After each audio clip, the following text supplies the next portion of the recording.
नमस्कार, times now Bharat पर आपका स्वागत है। आपके साथ मैं हूं राकेश पांडे। शाम के 5 बजने वाले हैं। वक्त हो गया है देश के सबसे पसंदीदा डिबेट शो राष्ट्रवाद का। राष्ट्रवाद यानी देश से बढ़कर कुछ नहीं। नरेंद्र सरेंडर की स्क्रिप्ट क्या इस्लामाबाद से आई है? राहुल गांधी को अपनी आर्मी सरकार से ज्यादा भरोसा क्या ट्रंप पर है? कल राहुल गांधी मध्य प्रदेश में थे कांग्रेस को मजबूत करने के लिए, लेकिन वहां से उन्होंने पीएम मोदी को लेकर विवादित बयान दिया। ट्रंप के इशारे पर पीएम मोदी पर जी हुजूरी करने का आरोप लगाते हुए राहुल गांधी ने नरेंद्र सरेंडर कहकर हमला बोला। पवन खेड़ा ने आज रैलियों का प्रेम चोपड़ा कहकर हमला बोला। जवाब में बीजेपी ने गांधी खानदान के कारनामों का जिक्र कर दिया। सवाल है कि जब सेना कह चुकी है कि पाकिस्तान की विनती पर सीज फायर हुआ, तो सरेंडर वाली बात क्यों? सीज फायर सरेंडर में कोई अंतर होता है कि नहीं? सवाल तो लोग ये भी पूछ रहे हैं कि चौकीदार चोर वाली तट पर राहुल गांधी नरेंद्र सरेंडर वाला नैरेटिव लेकर आए हैं, तो हश्र भी उसी नारे जैसा होगा क्या? क्योंकि जनता ने उसे चुनाव में नकार दिया था। करेंगे चर्चा, लेकिन पहले रिपोर्ट देखिए।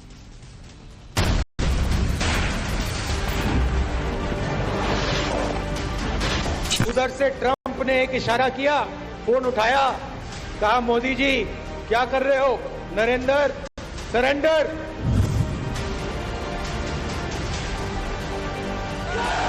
राहुल गांधी जी, आप, आपकी पार्टी और आपके खानदान के कारनामे आजाद हिंदुस्तान के कैलेंडरों में सरेंडर से भरे पड़े।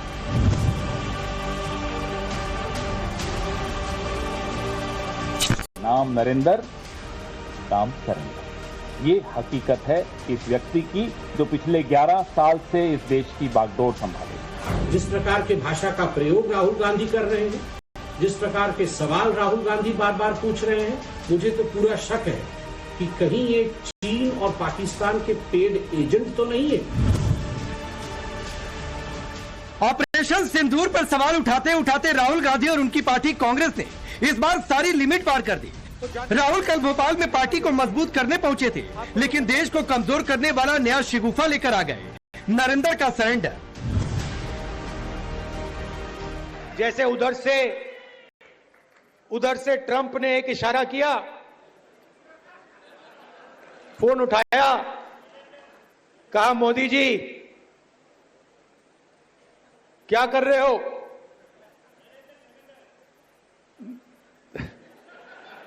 नरेंद्र सरेंडर।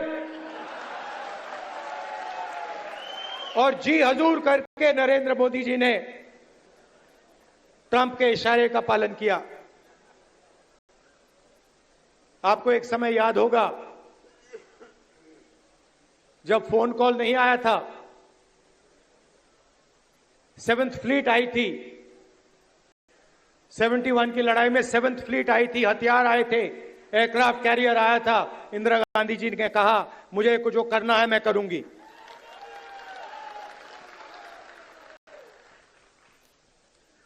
ये फर्क है। राहुल के इस बयान ने सियासी माहौल को गर्मा दिया। राहुल गांधी ने सरेंडर अटैक किया तो पलटवार होना ही था। बीजेपी के सांसद संबित पात्रा ने राहुल के चीन और पाकिस्तान के पेड एजेंट होने का शक जता दिया। राहुल गांधी ने मध्य प्रदेश में अपने भाषण के दौरान न केवल ऑपरेशन सिंदूर अपितु भारत के सेना और भारतवर्ष का घोर अपमान किया है। जिस प्रकार के भाषा का प्रयोग राहुल गांधी कर रहे हैं, जिस प्रकार के सवाल राहुल गांधी बार बार पूछ रहे हैं, मुझे तो पूरा शक है कि कहीं ये चीन और पाकिस्तान के पेड एजेंट तो नहीं है। आज सुबह होते होते राहुल के बयान पर देश का सियासी पारा पूरी तरह चढ़ चुका था। बीजेपी और कांग्रेस में पोस्टर वार शुरू हो गया। फिर प्रेस कॉन्फ्रेंस का दौर चलने लगा। राहुल के बचाव में उतरी कांग्रेस, जहां इसे साहसी सवाल बता रही, वहीं बीजेपी ने इसे सेना का अपमान और देश विरोधी मानसिकता करार दिया। राहुल को आईना दिखाते हुए बीजेपी प्रवक्ता सुधांशु त्रिवेदी ने कहा, कांग्रेस के सरेंडर के कारनामे कैलेंडरों में भरे पड़े हैं। जो हमारे बेचारे भक्तजन हैं, पिछले 11 साल से एक पिक्चर बना रहे थे अपने हीरो, मुकद्दर का सिकंदर। पिक्चर बन गई। पिक्चर बनने के बाद जब निकल कर आई, वो निकली नरेंद्र का सरेंडर। मुकद्दर का सिकंदर तो पता नहीं कहां गया। ये रैलियों का प्रेम चोपड़ा। हम ये पूछते हैं इनसे, भाई रैलियों का प्रेम चोपड़ा डोनाल्ड ट्रंप के आगे क्यों रो पड़ा? क्यों नहीं जवाब देते? चलिए, डोनाल्ड ट्रंप को देने की हिम्मत नहीं है। हम सब आपसे सवाल पूछ रहे हैं, नहीं जवाब देंगे। सवाल पूछने वाला पाकिस्तान की भाषा में बात कर रहा है। तो राहुल गांधी जी, आपकी पार्टी और आपके खानदान के कारनामे आजाद हिंदुस्तान के कैलेंडरों में सरेंडर से भरे पड़े हैं। और जहां तक हमारे प्रधानमंत्री जी की बात है, बहुत साफ कह देना चाहता हूं, राहुल गांधी जी किसी के आगे सरेंडर कर दें, कांग्रेस ने किया होगा, मगर भारत किसी के आगे सरेंडर नहीं हो सकता। हम विश्व की एकमात्र ऐसी सभ्यता है जो हजारों सालों के आक्रमण के बाद भी आज जीवंत हैं, जिसे आप मानने को तैयार नहीं। तो हमारे प्रधानमंत्री श्री नरेंद्र मोदी जी भारत मां के शेर अर्थात हमारे नरेंद्र भारत मां के मृगेंद्र हैं, और आपके खानदान के सरेंडर आजाद हिंदुस्तान के कैलेंडर में भरे पड़े हैं। ऑपरेशन सिंदूर पर खुद राहुल की पार्टी के नेता शशि थरूर, सलमान खुर्शीद और मनीष तिवारी पाकिस्तान के साथ साथ अपनी पार्टी को आईना दिखा चुके हैं, लेकिन राहुल है कि मानते नहीं। दूसरी खास बात यह है कि ऑपरेशन सिंदूर की सफलता की घोषणा भारत सरकार या बीजेपी के किसी प्रवक्ता ने नहीं, बल्कि देश की सेना ने की थी। लिहाजा अब राहुल से सवाल पूछे जा रहे हैं, उन्हें अमेरिकी राष्ट्रपति ट्रंप पर भरोसा है या भारतीय सेना पर? जब भारत के डीजीएमओ कह चुके हैं कि पाकिस्तानी डीजीएमओ के गड़गड़ाने पर सीज फायर पर सहमति बनी, तो राहुल को डीजीएमओ के बयान पर विश्वास क्यों नहीं? देश के सीडीएस जनरल अनिल चौहान ने भी साफ कर दिया कि 48 घंटे तक लड़ने का दम भरने वाले पाकिस्तान को भारत ने 8 घंटे में घुटनों पर ला दिया और पाकिस्तान सीज फायर के लिए गड़गड़ाने लगा। तो राहुल को सीडीएस के इस बयान पर भी क्या यकीन नहीं? 10th of May at about 1 a.m. Its aim was to get down India to its knees in 48 hours. Multiple attacks were launched, and in some manner they have escalated this conflict, which we had actually hit only terrorist targets, but also into the military domain. From their perspective, it would have been rational in the sense they would have said that you use military means to hit these targets. But it was also rational on their part. Operation which they thought they'll continue for 48 hours folded up in about 8 hours. And on 10th, then they picked up the telephone and said they wanted to talk. And I think that the rationale behind this the realization coming in stemmed from two facts. That one is they must have assumed that if they continued this mode, they're likely to lose much more. सवाल ये भी पूछे जा रहा है कि क्या मोदी विरोध के लिए राहुल गांधी ऐसी लाइन बोलेंगे जो पाकिस्तान में हेडलाइन बने? क्या आप उन नेताओं से एक कदम आगे जाना चाह रहे हैं? यानी अभी तक तो आप पाकिस्तान के लोगों को, पाकिस्तानी सेना और पाकिस्तान के आतंकी संगठनों को कवर फायर देते थे, अब उनके सिरमौर भरने की कोशिश कर रहे हैं। राहुल गांधी से सवाल ये भी पूछा जा रहा कि पाकिस्तान की तरफ से जब जब आतंकी साजिशें हुई, मोदी सरकार ने सर्जिकल स्ट्राइक, एयर स्ट्राइक और ऑपरेशन सिंदूर से करारा जवाब दिया, लेकिन कांग्रेस के शासनकाल में दर्जन भर आतंकी हमले हुए, तो पलटवार में कौन सी स्ट्राइक हुई? सवाल ये भी पूछे जा रहे हैं कि क्या तब कांग्रेस ने एक्शन से पहले ही सरेंडर कर दिया, क्योंकि उसने तो सिर्फ कूटनीतिक कदम उठाए, कोई सैन्य कार्रवाई नहीं की। ऐसा पहली बार नहीं जब राहुल गांधी ने ऐसे आपत्तिजनक बयान दिए। 2019 के चुनावों में राहुल ने चौकीदार चोर है का स्लोगन बनाया, लेकिन इससे चुनावी फायदा नहीं मिला, उल्टे कोर्ट को गलत कोट करने पर माफी तक मांगनी पड़ी। और अब जब ऑपरेशन सिंदूर के साथ पूरे देश की भावना है, तब राहुल के इस बयान को कुल्हाड़ी पर पैर मारने जैसा बताया जा रहा है। राहुल के बयान का मजाक तो पाकिस्तान में भी उड़ रहा। पर चंद्रमोहन शर्मा जी कांग्रेस पार्टी के नेता, नाहिद लारी खान है समाजवादी पार्टी के नेता और प्रवक्ता, और प्रोफेसर अनवर पाशा है आरजेडी के नेता और प्रवक्ता। आप सभी का बहुत बहुत स्वागत है। चंद्रमोहन जी, शुरुआत पाकिस्तान के एक पत्रकार के एक का सोशल मीडिया पोस्ट वायरल हो रही है उससे करता हूं। ये जो सरेंडर का कैलेंडर आप लोगों ने खोला है, जो बीजेपी कह रही है, वो पूछ रहे हैं कि 1962 में भी तो नेहरू ने सरेंडर कर दिया था अमेरिका के कहने पर। क्या जवाब है? देखिए, इसका सबसे अच्छा जवाब यह है कि आप ही ने अपने प्रोमो में, राकेश जी, जब दो चीजें दिखाई अपनी सहूलियत से, आज आपको इस बात के लिए पाकिस्तान क्यों जाना पड़ रहा है? क्योंकि आपने उसी प्रोमो में यह बात भी कही है कि इसी बयान पे नरेंद्र सरेंडर के ऊपर पाकिस्तान प्रोमो कर रहा है। तो पहले तो अपने चैनल की, अपनी पत्रकारिता की और भारतीय जनता पार्टी की नीति डिसाइड कर दीजिए कि हिंदुस्तान का देश पाकिस्तान से चलेगा, जिसपे भाजपा बार बार जाकर चुप जाती है, या राहुल गांधी जी के प्रश्नों को जो जवाब मांगा है वो कांग्रेस के कोई नेता प्रवक्ता दे। ये नीति बता दीजिए मुझे पहले, कौन सी नीति है? यही तो मैं कह रहा हूं सर। नहीं, पिछले एक महीने से मैं यही कह रहा हूं। 22 तारीख अप्रैल को जब पहलगाम में हमला हुआ, इसके बाद से यही कह रहा हूं और यही सवाल पूछ रहा हूं कि ऐसी बातें मत कहिए जो पाकिस्तान में जाकर वहां पर वायरल हो, हेडलाइन बने। सर, 10वीं बार इस टॉपिक को सेंट्रलाइज करके डिबेट कर चुका हूं। कि मत जाइए उधर की ओर, लेकिन नहीं सर जाना है तो चलिए। इसीलिए मैंने जानबूझकर ये सवाल पूछना था, पूछना नहीं चाहता था। अब अपने ओरिजिनल पहले सवाल पर आता हूं। हमारे सीडीएस कह रहे हैं कि सिर्फ 8 घंटे में पाकिस्तान घुटने पर आ गया। डीजीएमओ ने कहा कि पहले फोन आया था पाकिस्तान के डीजीएमओ का। तो फिर आपको हमारे सीडीएस पर भरोसा है, हमारे डीजीएमओ पर भरोसा है, या फिर ट्रंप पर ज्यादा भरोसा है?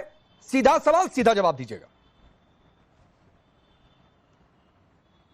सीधा जवाब यह है कि जो प्रश्न देश का पत्रकार मीडिया को पूछना चाहिए था, वो काम विपक्ष के नेता सर, ये जवाब नहीं राहुल गांधी जी पूछ रहे हैं। हाँ, और भारतीय जनता पार्टी सीधी तौर से, अब मेरी बात दे रहा हूं ना, अभी तसल्ली तो रखिए। नहीं है तसल्ली। भारतीय जनता पार्टी बड़ी आसानी के साथ डीजीएमओ के पीछे छुप जाती है। भारतीय जनता पूरी तसल्ली के साथ पाकिस्तान के पीछे छुप जाती है।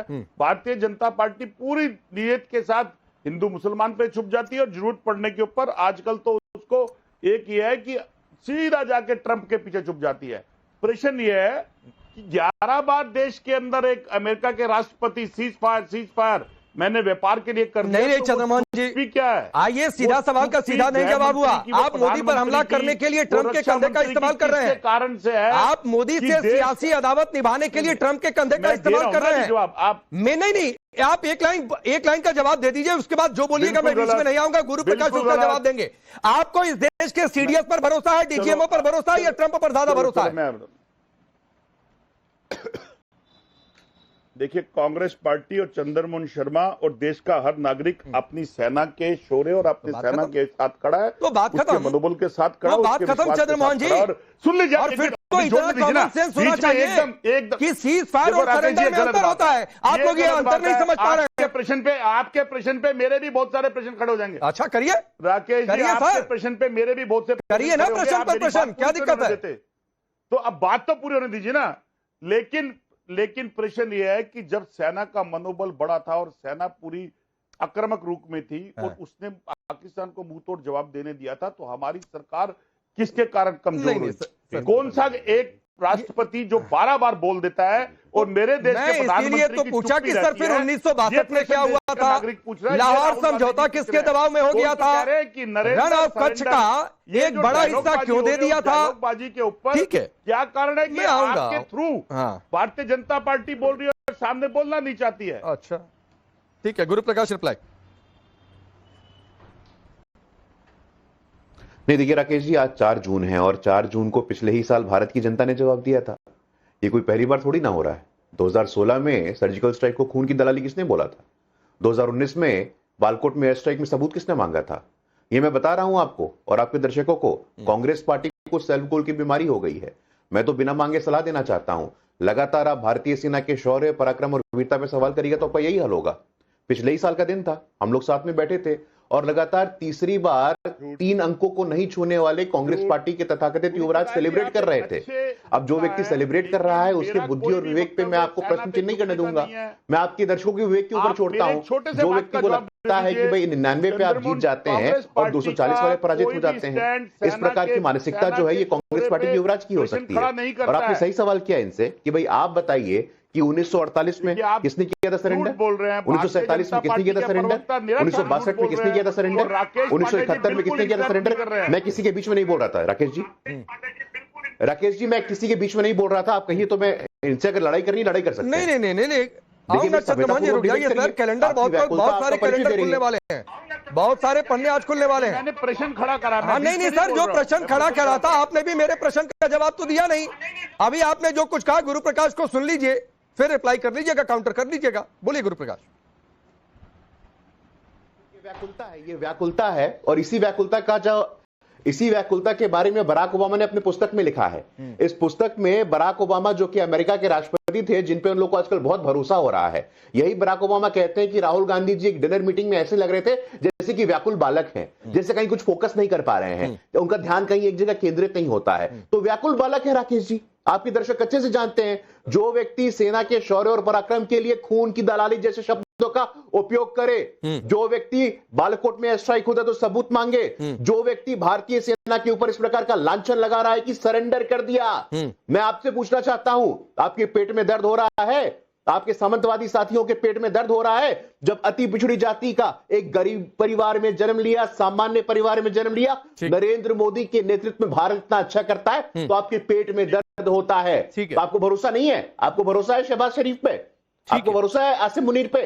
शहबाज शरीफ ने ऑन रिकॉर्ड कहा है 9 और 10 की रात में आसिम मुनीर ने उनसे कहा कि जनाब हमारे 11 के 11 एयरबेस पे मिसाइलें आ चुकी हैं, क्या करना है हमें? आप नहीं मानिएगा इस बात को, लेकिन मैं पुनः बताना चाहता हूं और आपको चेतावनी देना चाहता हूं, आप लगातार सेल्फ गोल कर रहे हैं। नहीं, ये सेल्फ गोल वाले पर आऊंगा, सेल्फ गोल वाले पर गुरु भाई आऊंगा चंद्रमोहन जी दोबारा आपके पास एक बार सब लोग बोल लें। नाहिद लारी 2004 से 2014 के बीच में जितना मैं गिन पाया 14 टेरर अटैक हुए थे। एक भी टेरर अटैक के बाद सैन्य कार्रवाई नहीं हुई थी। इस बार सैन्य कार्रवाई हुई है, इससे पहले सर्जिकल एयर स्ट्राइक भी हुई। मेरा सवाल सिर्फ यह है कि सैन्य कार्रवाई में एक टारगेट होता है, टारगेट पूरा हुआ, सीज फायर हो गया, पाकिस्तान ने रिक्वेस्ट किया, हमारी सेना यही कह रही है, उसके बावजूद ये सरेंडर वाला नैरेटिव क्या प्योर पॉलिटिकल ना माना जाए? चुनावों में एक नारा पेश किया जा रहा है अभी से। पांडे जी, मैं आपकी एक बात से बिल्कुल सहमत हूं कि पाकिस्तान मत जाइए। अभी आपने बार बार कहा पाकिस्तान मत जाइए, ये इस बात से मैं आपकी पूर्णतः सहमत हूं। लेकिन आप देखिए पाकिस्तान जा कौन रहा है? पाकिस्तान तो बैसाखी वाली सरकार के जो प्रधानमंत्री मोदी जी वो देश को बिन बताए और बिन बुलाए पाकिस्तान चले गए थे। अटल जी भी गए थे, इनके बड़े नेता अटल जी, वो बस लेकर चले गए थे पाकिस्तान। अडवाणी जी भी गए थे पाकिस्तान, जिन्ना की मजार पर रो रहे थे, कहते जिन्ना बहुत अच्छा, जिन्ना बहुत अच्छा। और रही बात लीडर ऑपोजिशन जिनकी कैबिनेट रैंक है, जिनको कहा जाता है शैडो ऑफ पीएम, वो तो पुंछ गए, वो पाकिस्तान नहीं गए, वो पुंछ गए पीड़ितों से मिलने, वो पहलगाम के पीड़ितों से मिलने गए, वो मणिपुर गए।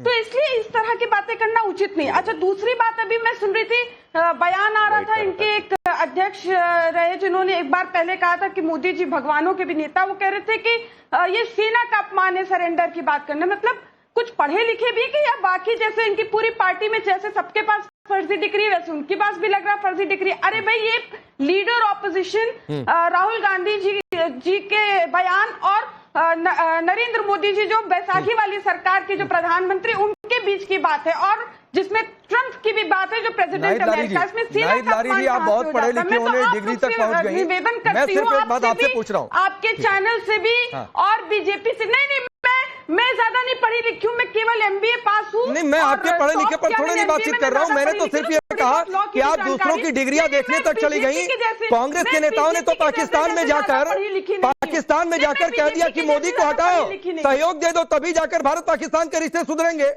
कह दीजिए कि मैं गलत कह रहा हूं। आप कह रही हैं सेना ने कहा, डीजीएमओ ने कहा, पाकिस्तान ने रिक्वेस्ट किया है, तो ये शौर्य का अपमान क्यों ना माना जाए? शुभरास्ता, अगर हमारी सेना ये कह रही कि पाकिस्तान गिड़गिड़ाया 8 घंटे में घुटने पर आ गया, हमारे सेना के अधिकारी ये कह दे कि पाकिस्तान ने रिक्वेस्ट किया है, उसको ना माने, तो ये शौर्य पर सवाल क्यों नहीं उठा माना जाए? बिल्कुल राकेश जी, मैं आपकी इस बात का जवाब दूंगी। उसके पहले मैं एक बात बता दूं। आपने उनको बोलने का मौका दे दिया।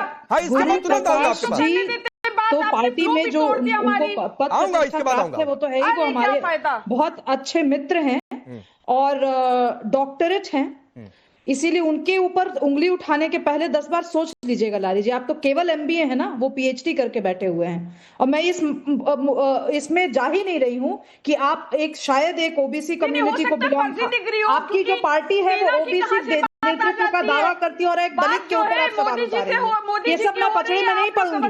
मैं आपको सिर्फ इतना ही कहूंगी, कभी कभार बीच में गाहे बगाहे कभी कभार भारत की बात कर लिया कीजिए। जरूरी नहीं है कि हर बार आप अमेरिका और पाकिस्तान की बात करें। मुझे पता है आप जैसी पार्टी और आप जिस आइडियोलॉजी को बिलोंग करती हैं, बहुत इंफीरियोरिटी कॉम्प्लेक्स है आप लोगों को। लगातार क्यों बोल रही हैं? कम से कम अपनी एजुकेशन का परिचय दीजिए, चुप रहिए, दूसरों को सुनना सीखिए। अरे नमस्ते ट्रम्प तो आप लोग करने वाले, नमस्ते ट्रम्प, क्या बात कर, क्या बोल रही हैं आप? क्या बोल रही हैं आप? बुरा लग रहा है। मुझे लगता है राकेश जी इनका मानसिक संतुलन बिगड़ गया, इनको समझ में नहीं आ रहा है कि आप बोलना क्या है। नाहिद लारी खान जी, नाहिद जी 45 सेकंड आप उनको बोलने दीजिए, फिर मैं आपके पास तुरंत आ जाऊंगा, आप काउंटर कर लीजिएगा। बोलिए शुभरास्ता। सिंपल सी बात है मेरे, अरे भाई आपका नाम शुभरास्ता है, एफिडेविट दिखाइए, एफिडेविट दिखाइए कि आपका नाम शुभरास्ता है। मत करिए, तमीज है आपको डिबेट में बहस करने का। आपके पास आऊंगा। तब तक हंस रही है, पानी पी लीजिए पहले, तब तक आपका टर्न आएगा, उसके बाद बोलिएगा। राकेश जी, सिंपल सी बात है, मुझे अपने देश की सेना पे भरोसा है। मुझे ही नहीं, मुझे लगता है इस देश के हर नागरिक को अपने देश की हमारे देश की सेना पर भरोसा है। अगर हमारी सेना के डीजीएमओ ने कहा है कि पाकिस्तान का फोन आया और उसके बाद सीज फायर हुई, तो ये मेरे लिए पूर्ण सत्य यही है। इसके बियॉन्ड जो कुछ भी हो रहा है वो केवल और केवल प्रोपेगेंडा हो रहा है, और ये करने का काम आज कांग्रेस पार्टी कर रही है। और लानत है समाजवादी पार्टी पर, लानत है उन सभी क्षेत्रीय पार्टियों पर जो आज कांग्रेस के सुर मिला रहे हैं। अरे कांग्रेस के अंदर तो खुद ही विभाजन हो गया, कांग्रेस के अंदर तो खुद ही जो बौद्धिक लोग थे वो कट गए और जाकर के देश विदेश में जाकर के बात कर रहे हैं। क्या बात कर रहे हैं राकेश जी? हम किस मुद्दे पर बहस कर रहे हैं, मुझे समझ में नहीं आ रहा। नहीं, और जो बात कर रहे हैं शुभ रास्ता, उनको तो कह दिया कांग्रेस के लोगों ने कि वो तो चमचागिरी कर रहे हैं, वो बीजेपी के सुपर स्पोक्स पर्सन है। ठीक है, आप क्या कर रहे हैं? चमचागिरी कर रहे हैं, तो ये लोग क्या कर रहे हैं? ये लोग गद्दारी कर रहे हैं देश से, ठीक, पाकिस्तान परस्ती कर रहे हैं। इनके सर्टिफिकेट की जरूरत तो आज तक जनता बोलिए नाहिद जी, नहीं समझी। 30 सेकंड आपके, फिर मैं अनवर जी आपके पास आ रहा हूं। नहीं, देखिए, मैं तो ये कह रही हूँ कि बार बार सेना का अपमान ना करे बीजेपी और कुछ चैनल। तो इसके पहले खुद मोदी जी अपने नेताओं को, खुद मोदी जी ने कहा कि ऑपरेशन सिंदूर के बारे में गैर जरूरी बयान न दीजिए, और अपने नेताओं को बाय नेम कहा, विजय शाह, जगदीश देवरा, रामचंद्र जांगड़ा। आप चुप कराइए इनको, जैसे मैं चुप हो गई थी। आप इनको आप चुप कराइए। मैं चुप हो गई थी जब आपने कहा था, जब आपने कहा था मैं चुप हो गई थी। आपको डीजीएमए को के बयान पर भरोसा नहीं है? नहीं, मैं चुप हो गई थी जब आपने कहा था। नहीं पंडित जी, ये आपकी जिम्मेदारी है। शुभरास्ता 30 सेकंड, 30 सेकंड नाहिद जी को हो गई दीजिए। थी। बोलिए, 30 सेकंड आपके, बोलिए। कोई नहीं, थैंक यू। नहीं, ये देखिए ना, मोदी जी तो अपने पार्टी के नेताओं को कह रहे हैं कि ऑपरेशन सिंदूर का विरोध ना करिए। विजय शाह, जगदीश देवरा, रामचंद्र जांगड़ा, इन लोगों को इंगित करके कहा, अन्य नेताओं को इंगित करके कहा कि ऑपरेशन सिंदूर का विरोध ना करें, गैर जरूरी बयान ना करें। ये बयान 26 मई को दिया, और 2 जून को देश के गृह मंत्री अमित शाह कलकत्ता जाते हैं और वहां कहते हैं वोट बैंक के लिए ऑपरेशन सिंदूर का विरोध हो रहा है। विरोध मोदी जी कह रहे कि उनकी पार्टी का नेता कर रहे हैं, और मोदी जी ने बयान दिया कि विपक्ष, संपूर्ण विपक्ष जो है ऑपरेशन सिंदूर का समर्थन कर रहा है। उनका जो रूबरू हुए थे, सुनिए ना मैडम, इन सब बातों पर बहुत चर्चा हो गई है। आप बीजेपी के 3 नेताओं के नाम गिनवाएंगी, मैं आपको कांग्रेस के 6 नेताओं के नाम गिनवाऊंगा, मैं आपको आरजेडी के सुधाकर सिंह का नाम गिनवा दूंगा, उस पर आपकी जुबान चल जाएगी। लेकिन सवाल एक लाइन का है कि डीजीएमओ सीडीएस ने जो कहा उसे नहीं मानेंगे क्या? और नहीं, मैं बात क्या काट रहा हूं? काउंटर करना बात काटना होता है क्या? और डिबेट में इसी तरीके से डिबेट होती है, काउंटर दिए जाते हैं, बात काटी जाती है। और अगर आपके पास उसका तार्किक जवाब है तो रखिए। आप क्यों नहीं मल्लिकार्जुन खड़गे के छिटपुट वाले बयान पर बोलती हैं? क्यों नहीं के मंजूरात पर कहती है, कह रहे हैं कि ऑपरेशन सिंदूर कुछ हुआ ही नहीं, 3-4 फाइटर जेट उड़ा दिए। यह सेना का अपमान नहीं है आपकी नजर में? 10 बार मैं नहीं इस बात को करना चाहता हूं कि समय खराब होगा। पिछले 20 दिन में 20 बार इस बात पर चर्चा हो चुकी है। आपको अब मैं बोल लूं? नहीं, ये गलत बात है। अगर आपने मुझे बुलाया तो बोलने का मौका दें। ये जो गृह मंत्री अमित शाह बोल रहे हैं कलकत्ता में कि ऑपरेशन सिंदूर का विरोध कर रहे हैं वोट बैंक के लिए विपक्ष, तो ये सेना का घोर अपमान है, ये देश का घोर अपमान है। देश तो क्यों कहा गया कि ऑपरेशन सिंदूर हुआ ही नहीं? चलिए आप मुझे समझा दीजिए, क्यों कहा गया कि ऑपरेशन सिंदूर हुआ ही नहीं? क्यों सीज फायर को सरेंडर कहा जा रहा है? बीजेपी नाहिद लारी खान, आप मुझे समझा दीजिए कि क्यों कहा जा रहा है कि ऑपरेशन सिंदूर हुआ ही नहीं? क्यों सीज फायर और सरेंडर में फर्क नहीं हो रहा है? किस लिए नहीं हो रहा है? मुझे समझा दीजिए किस लिए नहीं हो रहा है?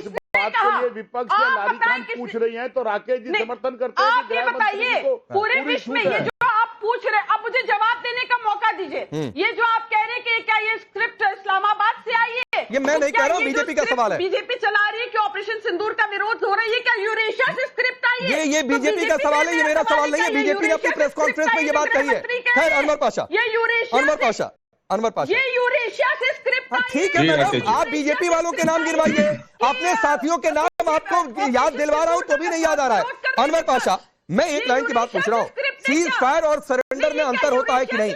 और अगर अंतर नहीं होता है तब तो 71 में भी जंग जीतने के बाद सरेंडर हुआ, तब तो सारी जंगों में सरेंडर ही हो गया, सीज फायर नहीं हुआ। भाई राकेश जी, एक अनुरोध है आपसे कि हमें हर सेंटेंस पे आप इंटरप्ट न करें।